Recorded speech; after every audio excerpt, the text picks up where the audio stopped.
So yes, it is literally working out for me.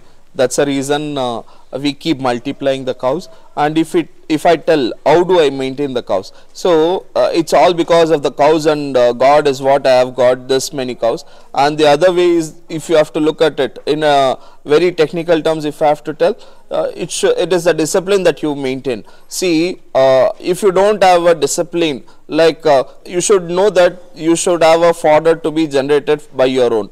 You should know that you should have a grazing land so that your cattle go out for grazing, and you should also differentiate your cows in such a way that the heifers are separate, the pregnancy between like 3 to 5 months are separate, 7 to 8 months are separate, the about to deliver are separate, the milking cows to be separated. So with a proper discipline only you would be able to manage this many cows. So in fact the shed that you are that we are sitting today contains not less than 300 cows. For 300 cows I have differentiated with 20 plus cages in such a way that something which is very healthy in one cage, something which is not healthy in one cage, something of different breed in one cage, something of pregnancy more than 3 months to 5 months in one cage, something which is about to deliver in one cage, on the bulls in separate way. So this is a disciplined manner of managing the dairy. I mean this makes me to easily handle my dairy without any hassle. And the other thing is that in terms of the profitability, if I talk,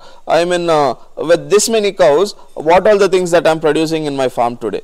The first thing is that the milk, and the milk is already getting sold for me. The reason is I actually created my own marketing place earlier. That is when I started with huge production of the milk. And second thing is that all these cows, what do they need? So they need the green grasses, and they need dana. So I acquired the land such a way that I would grow myself all the basic requisite for a cattle. And then you cannot keep a cattle you cannot stall feed a cattle throughout its life. So you should send the cattle out for grazing. So I have started doing that as well. I keep sending my cattle out for grazing. And we should also have a very good abundance of water, so that our cattle maintaining shall not be a problem. So with all this I mean everything is interlinked. With everything following in a disciplined manner, that is when my dairy is also profitable, and I am also able to maintain my cattle in a very better way.